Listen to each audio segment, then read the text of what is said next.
let's talk about phonics instruction and why it's so important to have high impact routines built into our lesson structure.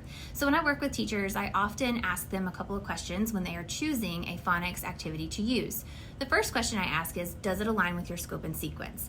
That is a big one. Our scope and sequence serves as our roadmap and as a way to ensure that we are covering skills from simple to more complex. So that's question number one. Is the activity that you're using focusing on the phonics skill that you are teaching?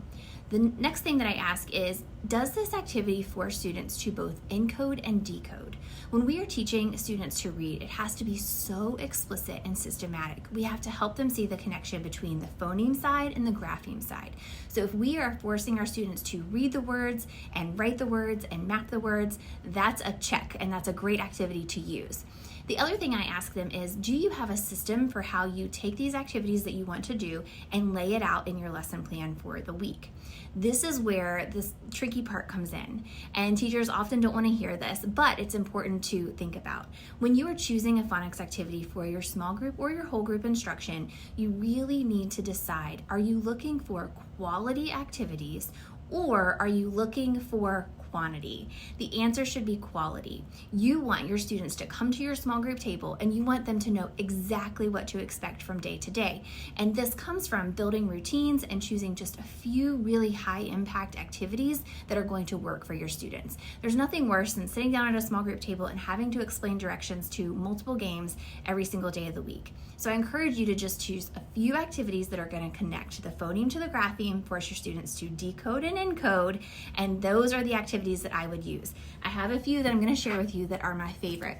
My first one is word chaining. I love word chaining because it encourages students to use those higher levels of phonemic awareness, so addition, deletion, substitution.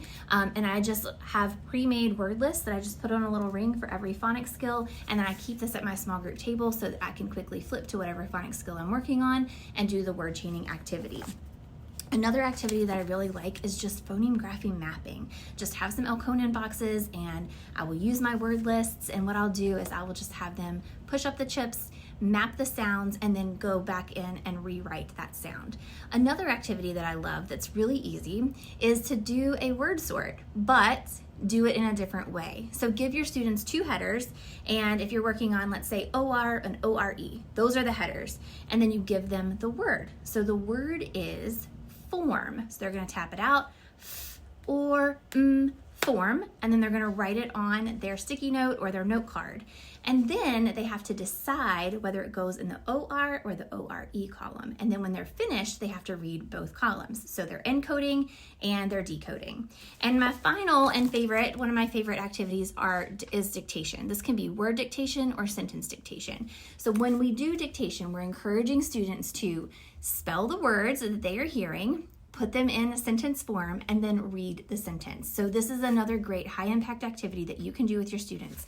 And what I love about these activities is I don't really need a lot of resources. I just put a couple things on rings that I have handy with me at my small group table, and I have everything that I need, and my students know the routine, they understand the structure, and we can really do the work that matters, which is teaching them to read and spell.